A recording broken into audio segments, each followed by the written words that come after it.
Every morning, Rob McLeod started his day by checking the website dedicated to his daughter. She had disappeared in August 2003. At the time, the cheerful and beautiful young woman had just turned 19.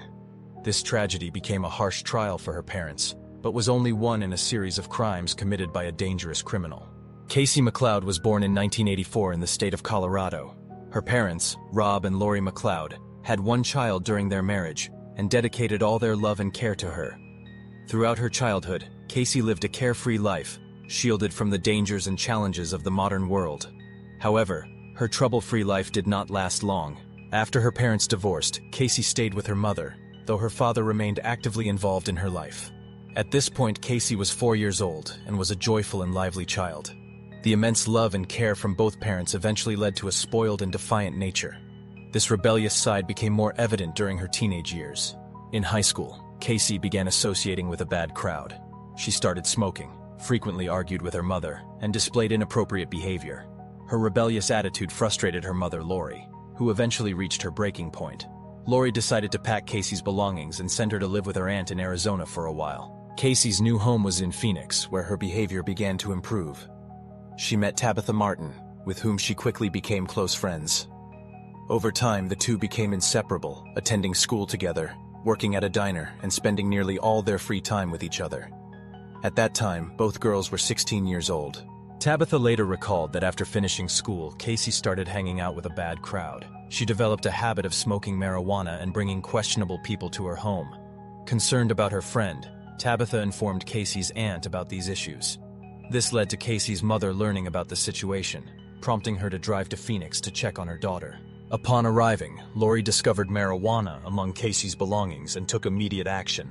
By late 2001, Casey was sent back to live with her father in Colorado. Despite the physical distance, her friendship with Tabitha only grew stronger. Tabitha remained deeply worried about her friend, and they stayed in close contact, supporting and caring for each other even from afar. It turned out that Casey had been smoking marijuana for several months. She claimed to be a victim of circumstances, unlike the typical image of an addict. The young woman believed she could overcome her problem. After spending a few months living with her father, she managed to recover and moved back in with her mother.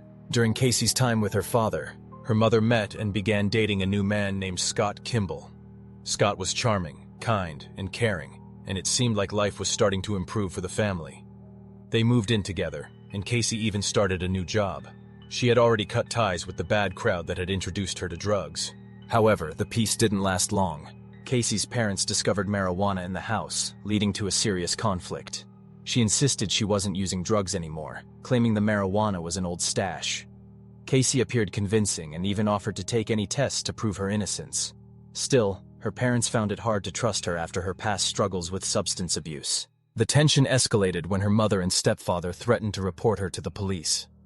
An argument broke out, during which Casey grabbed her bicycle and rode off in an unknown direction. This time, she didn't return quickly, as she usually did after such episodes. Her mother grew increasingly worried, driving around in search of her daughter, but to no avail. This disappearance felt different, as it followed a particularly intense fight. In the past, Casey had often acted out in anger and run away, which deeply frustrated her parents, yet she always returned shortly after. This time, however, her mother's intuition told her something was wrong. Casey's biological father, Rob, learned about her disappearance from his ex-wife. Deeply concerned, he joined the search, hoping she would come home as she had before. However, 2 days passed, and Casey still hadn't returned. She even failed to show up for her shift at the diner where she worked, which alarmed her parents further. Desperate, Lori and Rob turned to the police for help. Yet, to their dismay, law enforcement was reluctant to take action. The officers explained that since Casey was 19, she was legally an adult and free to leave home if she chose. According to them, a missing persons case required reasonable suspicion of foul play, which they didn't see in Casey's disappearance. The detectives assumed Casey was likely staying with friends and would eventually return. They were unwilling to expend resources searching for what they considered a rebellious teenager. This response left Casey's family feeling helpless and at a dead end. The only support Lori had during this time was from her partner, Scott. His connections with law enforcement offered a glimmer of hope, as he was an FBI informant who assisted in apprehending criminals. When Lori spoke with Scott about her daughter, he reassured her and convinced her that Casey would certainly be found. Using his connections, Scott truly helped Lori. The police finally began investigating Casey's disappearance, and some leads were uncovered. Among these was evidence suggesting that Casey had returned to her mother's house after her disappearance, when no one was home. This was confirmed by a small necklace left on the doorknob of her bedroom. Casey always wore this necklace, and it had been missing until it suddenly reappeared. Later, Scott spoke with neighbors, and one of them claimed to have seen Casey just a few days after she went missing. The neighbor described a group that included Casey, her boyfriend, and the boyfriend's sister. Casey's best friend, Tabitha, also joined the search efforts during this time. She called everyone who might have known Casey, but no one had seen her. Tabitha traveled to the town where Casey lived and joined the search operation organized by Casey's family. She also created a social media page dedicated to finding her friend, hoping to gather any information about her whereabouts. Tabitha distributed flyers with Casey's photo and description, working tirelessly to spread the word. Lori was so grateful to Scott for his support and help during the search that she agreed to marry him. He became her pillar of strength during such a difficult time, and they began living as a family. Scott continued to encourage Lori and kept her spirits up as they made every possible effort to find Casey. Weeks turned into months, and over a year passed without any sign of Casey. By then, it was clear that Casey hadn't simply run away. Everyone was convinced that something far more sinister had happened to her. Tabitha was certain her friend had met with harm or found herself in trouble. Otherwise, Casey would have contacted her as soon as possible. Tabitha and Casey shared a strong friendship without conflicts that could have caused a rift. Casey wouldn't have ignored her best friend. Around this time, Lori began to share similar fears about the worst-case scenarios that might have occurred to her daughter. Casey's father, Rob, and Tabitha frequently discussed the situation, exploring various possibilities. They began to question whether the key to understanding Casey's disappearance might lie closer to home than they had previously considered. Suspicion started to grow among them. Rob MacLeod was tormented by questions about his daughter's whereabouts, her safety, and whether it was still meaningful to hope for her return. Unbeknownst to him, another father in Colorado, named Howard Emery, was experiencing the same emotions. Howard, who lived not far from their town, had mysteriously lost contact with his daughter, Leon Emery, much earlier. Leon had disappeared at the age of 24, just 7 months before Casey's disappearance. Howard often replayed the events leading up to his daughter's disappearance in his mind. His daughter, Leon, had excelled in school and even managed to graduate a year early before enrolling in college, where she stood out for her intellectual abilities. However, challenges arose when her mother developed health issues, preventing Leon from completing her studies. She left college to care for her mother, prioritizing her health above all else. During this time, Leon also lost her promising job as a veterinary assistant, and her life began to spiral downward. Despite these setbacks, she focused solely on her mother's recovery, hoping to resume her studies and rebuild her career once her mother's health improved. However, life dealt her another harsh blow when she became involved with an abusive and manipulative man. Under his control, Leon was isolated from her family, subjected to violence, and kept under his oppressive influence. According to her father, this period took a significant psychological toll on Leon. Her husband's manipulation convinced her that she was worthless and incapable of achieving her dreams. He systematically eroded her self-esteem. Eventually, Leon found the strength to leave her abuser, and their marriage ended in 2002. However, her troubles didn't end there. Howard grew concerned when Leon began dating another problematic man, a former convict named Stephen. At the same time, Leon found solace in her passion for speleology, which became a source of hope and an opportunity to transform her life. On January 16, 2003, Leon left her parents' home in her car for what she described as a trip to Mexico with friends to explore caves with a professional group. 2 weeks later, Howard received a call from a sheriff in Utah, informing him that Leon's car had been found abandoned near a remote canyon. The vehicle was identified by its license plate, which featured a unique design reflecting Leon's love for Dalmatians. According to the officer, most of Leon's belongings, including her clothes and equipment, were still in the car, but there was no sign of her. The situation seemed deeply troubling. The sheriff shared his observations with Howard, explaining that it appeared Leon had intentionally driven off the road and headed toward the canyon. Investigators found footprints leading away from her car, along with tire tracks from another vehicle. It seemed that Leon had exited her car and gotten into another vehicle, but some of the tracks were scuffed, suggesting a possible struggle. The sheriff believed that Leon might have been abducted. Howard rushed to the police station in Colorado to file a missing person report, but, like Casey's family, he was dismissed. The authorities assumed Leon was simply having fun somewhere and would return later. Left with no other options, Howard took matters into his own hands and began his own investigation. He started by reviewing the transaction history on Leon's bank card and collecting any data he could find. The credit card records revealed her movements in the weeks leading up to the sheriff's call. To his shock, the evidence suggested that Leon had been leading a double life. She hadn't traveled to Mexico, but had instead spent 10 days driving through western states. During this time, Leon had written numerous fraudulent checks and spent $1,000 using her father's credit card. This behavior was entirely out of character for her. Leon had always been frugal and responsible with money, using the card only for emergencies as her father had instructed. Howard became convinced that either Leon was being blackmailed and forced to spend money, threatened into compliance, or that someone else was using her card. He couldn't believe his daughter would spend such a large amount of money on her own.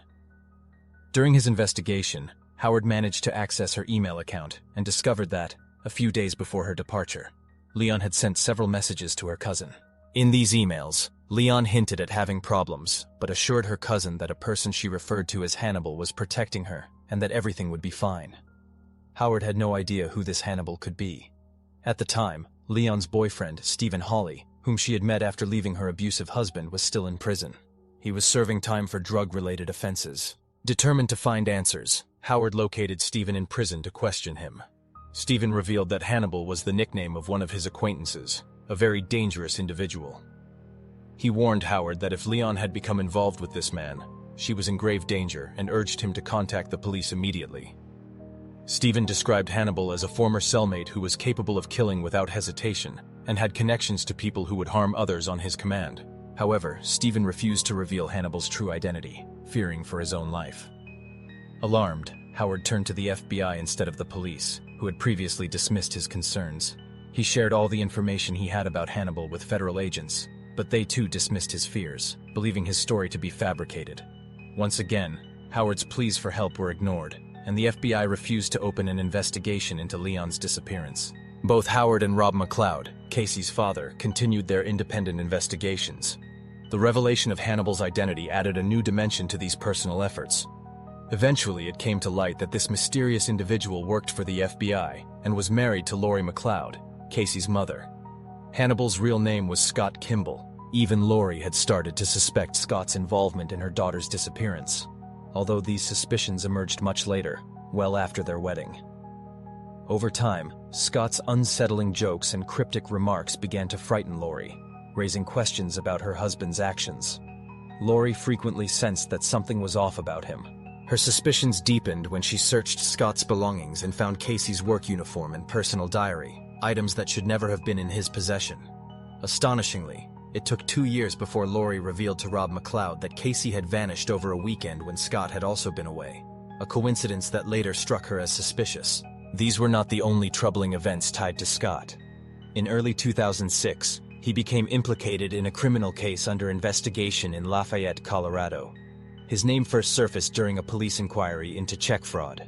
At the time, Scott was known to have connections with the FBI, as he worked as an informant on criminal cases. Scott Kimble was revealed to be a conman who had spent much of his life in prisons across the western United States.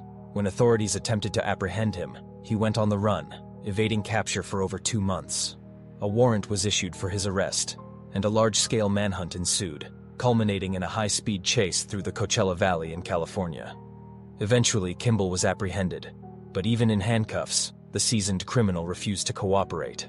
Unfortunately, investigations into Kimble's potential involvement in several disappearances began much later. As detectives delved into the cases, another missing person was linked to him. This was Jennifer Markham, a 25-year-old single mother who had disappeared years earlier in Colorado. Jennifer had been working as a dancer in a nightclub while waiting for her boyfriend, Steve Ennis, to be released from prison. Shortly after these events, Jennifer vanished. Her father, Bob, initially suspected she might have been arrested or jailed, but he couldn't determine her fate. A year after filing a missing person report, Bob received a call from the Federal Bureau of Investigation, informing him that Jennifer might have been in trouble. While her whereabouts were still unknown, her car had been discovered abandoned at Denver International Airport. It later emerged that authorities had found Jennifer's car much earlier, but failed to notify her family. Frustrated, her parents pressed investigators for answers. Eventually, Jennifer's mother was allowed to speak with Scott Kimble. Kimble claimed that Jennifer had been killed by a drug dealer connected to her boyfriend. According to him, she had been tied up and strangled. What made the conversation chilling was Kimble's offer to take Jennifer's mother to the mountains the next day to show her where the body was buried. Terrified, Jennifer's parents declined the offer, fearing for their safety. Bob was convinced that Kimble was not only responsible for his daughter's death, but also intended to harm them if they accompanied him. Kimble's detailed account of Jennifer's death, delivered in a sinister tone, convinced her father that the man was describing events he had witnessed or carried out himself. Despite their suspicions, the family's attempts to alert the police were dismissed. Investigators trusted Kimble due to his long-standing role as an informant for the Federal Bureau of Investigation. With no support from law enforcement, Jennifer's parents launched their own investigation. Bob put up a billboard with Jennifer's photo near the nightclub where she had worked, hoping to gather any information about her disappearance. Remarkably, the billboard attracted attention and produced results. In June 2006, Rob MacLeod, Casey's father, came across Jennifer's story and the billboard. Struck by the similarities between Jennifer's disappearance and his own daughter's, Rob contacted Bob. During their conversation, Rob learned shocking details, including the name Scott Kimble, which had come up in Jennifer's case. Rob, who already suspected Kimble's involvement in Casey's disappearance, agreed to meet with Bob to discuss their findings. The two fathers decided to collaborate on their investigations, pooling their resources and knowledge in an effort to uncover the truth. Later, Rob and Bob were introduced to Howard Emery, the father of the missing Leon Emery, and they joined forces with him as well. Scott Kimble was implicated in her case too. After this, Rob met with his ex-wife Lori to discuss the situation further. Rob immediately asked Lori if there had been any other instances of strange behavior or mysterious disappearances during her time with Scott. Lori quickly recalled that in the year 2004, Scott's uncle, Terry Kimble, had also gone missing, which she had always found odd. With this new information, the families of the missing individuals felt they had a compelling case to bring to the Federal Bureau of Investigation. The group approached the Denver FBI office and presented their suspicions about Scott Kimble. They were confident that he was behind all the disappearances. For the first time, law enforcement took their concerns seriously and agreed that there were too many peculiarities in these cases, all pointing back to Scott. The agents responded by launching a formal investigation. The investigation officially began in the autumn of 2006, addressing a series of disappearances that had been previously overlooked. As the investigation progressed, it became clear that Scott Kimble was driven by greed. He sought money, attention, and power. At the time, Scott was still in prison, awaiting trial for fraud. Investigators began interrogating him, prepared for what turned out to be one of the most intricate games of cat and mouse they had ever encountered. Scott repeatedly lied, attempting to mislead the investigation. In one fabricated story, Scott claimed that his uncle had run off to Mexico with a dancer after winning the lottery. However, when the agents verified this information, they discovered it was false. Terry had not won any lottery or received any payments. Further investigation revealed that Scott's uncle did, in fact, have access to substantial funds. Before his disappearance, Scott Kimble's uncle, Terry Kimble, had come into some money after his divorce. He always carried a briefcase with several $1,000s inside, which he had managed to secure. It appeared that this money ultimately led to his death. The second victim chronologically was Jennifer Markham, a nightclub dancer. Scott had learned about her while serving time in the same prison cell as her boyfriend. This occurred in the year 2002. Scott saw photos of Jennifer and became infatuated with her. He immediately began convincing his cellmate that he wanted to help Jennifer find a stable, high-paying job. The cellmate agreed, trusting Scott's intentions. However, Scott's true motive was to possess Jennifer exclusively. At this point, Scott convinced law enforcement that Jennifer and her boyfriend were involved in a criminal scheme. He claimed to have uncovered a criminal organization involved in contract killings. Surprisingly, FBI agents believed Scott. He was released from prison in December 2002 and began working as an informant. Just 2 months later, Jennifer disappeared. During the investigation, police interviewed Jennifer's boyfriend, Steve Ennis. He shared his suspicions about Scott and also suggested that Scott might be involved in the disappearance of another woman. That woman was Leanne Emery, who had been in a relationship with another former convict, Stephen Hawley. Leanne, too, had vanished. Agents tried to contact Leanne, but since 2003, she had been unreachable due to her disappearance. Detectives came to realize that Leanne was another victim of Scott Kimble. Her photograph was later found on Scott's laptop. Despite these findings, law enforcement had no physical evidence, no bodies, and no confession from Scott. Investigators continued to extract information from him bit by bit. Finally, in April 2008, Scott gave them a small clue. He mentioned a woman he had been with who died of a drug overdose in a national forest in Colorado. Investigators already had a parking receipt indicating that Scott had been in the area of Eldora, Colorado, near a national forest, during the same weekend Casey MacLeod disappeared. It appeared that Scott had used this region to dispose of bodies. Detectives reached out to the Forest Service to inquire if any bodies had been found, or if there were any reports related to the area. A dispatcher informed them that no such incidents had occurred, except for the discovery of a skull during the winter. Upon examination, it was determined that the skull belonged to Casey MacLeod. However, no other remains were found. Due to the limited evidence, the cause of death could not be determined from the skull alone. From that point on, Casey's case was officially treated as a homicide investigation, with Scott Kimble as the prime suspect.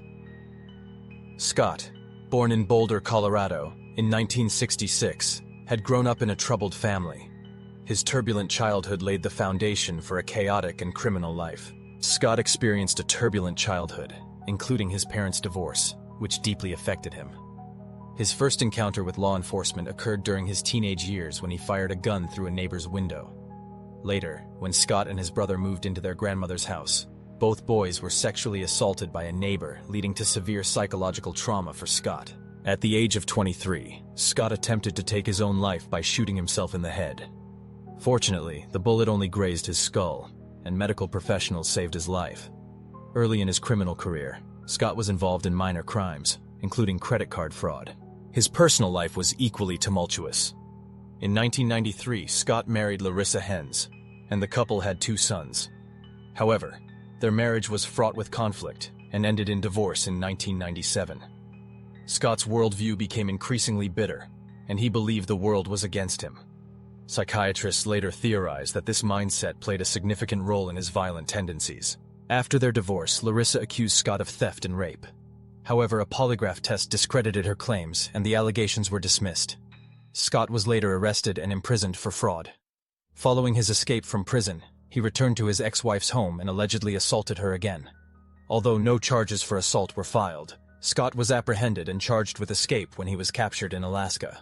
While in custody in Alaska, Scott convinced the FBI that he could act as an informant for them. This deal led to his release with minimal punishment. However, the decision proved disastrous, as Scott committed 4 brutal murders after his release. Casey's mother, Lori, was devastated to learn that she had unknowingly married a monster who had taken her daughter's life. Scott had charmed Lori with his charisma, but once the truth came to light, she divorced him. Lori believed that Scott had planted marijuana to provoke a fight between her and Casey, knowing her daughter would impulsively leave the house. This gave him the opportunity to harm Casey, and he later left to pursue her. At this stage, much of the case against Scott was built on circumstantial evidence, which could be challenged by a skilled defense attorney. Investigators needed substantial evidence to bring Scott to justice. The turning point came in December 2008, when Scott was sentenced to 48 years in prison for fraud and assaults unrelated to the murders. However, prosecutors aimed to hold him accountable for all the brutal killings he had committed. To achieve this, they needed more than interrogations and circumstantial evidence. Law enforcement offered Scott a plea deal, promising a reduced sentence if he revealed the locations of his victims' remains. Scott ultimately agreed. In the winter of 2009, he led authorities to locations in the canyons of eastern Utah, where he claimed the remains of Leanne Emery and Jennifer Markham could be found. Active searches led police to a ravine in the canyon, where they discovered bones and a hair clip entangled with torn strands of hair under a rock. Forensic analysis confirmed the remains belonged to Leanne Emery, who had been left in the remote location for 6 years. Among the remains, investigators found a bullet, later identified as having been fired from Scott Kimble's gun. Scott also led authorities to the body of his uncle, Terry Kimble, found in the same canyon. Terry had also been shot. However, the search for Jennifer Markham's remains encountered complications. Despite thoroughly investigating the area Scott indicated, police found no trace of her body. This suggested that Scott's story about the burial site was fabricated. Scott insisted he was being truthful, even offering to take a polygraph test. He speculated that someone might have discovered Jennifer's body and moved it. Investigators, however, believed Scott was deliberately withholding the location, as he appeared to have a deeper connection to Jennifer. In October 2009, the families of Scott's victims gathered in court. For the first time, they faced the man who had taken their daughters' lives. Parents of the murdered women gave emotional testimonies, addressing Scott directly and lamenting the destruction he had caused in their lives. Scott Kimble was charged with second-degree murder. As part of a plea deal, he admitted his involvement. He was sentenced to 70 years in prison for the murders of 4 individuals. Scott would be eligible for parole in the year 2082, though it is likely he will spend the rest of his life behind bars. During his statement, Scott denied being a serial killer. He confessed only to the murder of his uncle, Terry Kimble, and claimed to have had indirect involvement in the deaths of the women. Speaking cryptically about his female victims, Scott described them as part of a mechanism without elaborating on its purpose or operation. This pointed to a possible criminal scheme, though its exact nature remains unclear. Regarding Casey MacLeod, Scott suggested she had died of a drug overdose, though this claim was met with skepticism. He also claimed to have had accomplices but refused to name them, leading prosecutors to suspect these accomplices did not exist. According to forensic psychiatrists, Scott likely murdered women due to a deeply disturbed sexual obsession, which made him unwilling to speak about his actions openly.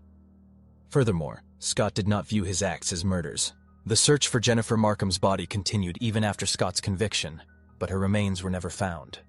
Meanwhile, Scott's sons shared harrowing accounts of their father's abuse. One son, Justin, recounted an incident when Scott attempted to kill him at the age of 10. Scott struck Justin on the head with a metal object, causing him to lose consciousness. Scott then drove Justin to the hospital but attempted to throw him out of the moving car. Justin sustained severe injuries and was placed in a medically induced coma but miraculously survived. When Justin regained consciousness and shared his story, no one believed him. Now, as an adult, Justin understands that his father's motive was to collect a $50,000 life insurance payout, for which Scott was the sole beneficiary under Justin's policy.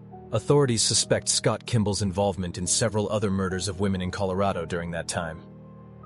Police estimate he may have killed up to 25 individuals. Some of the victims' bodies were found bound with a distinctive knot pattern similar to the one Scott used when killing his uncle, Terry Kimble. One woman's body was wrapped in a child's rug that Scott's son later identified. Investigators are confident that Scott's victim count is significantly higher than confirmed.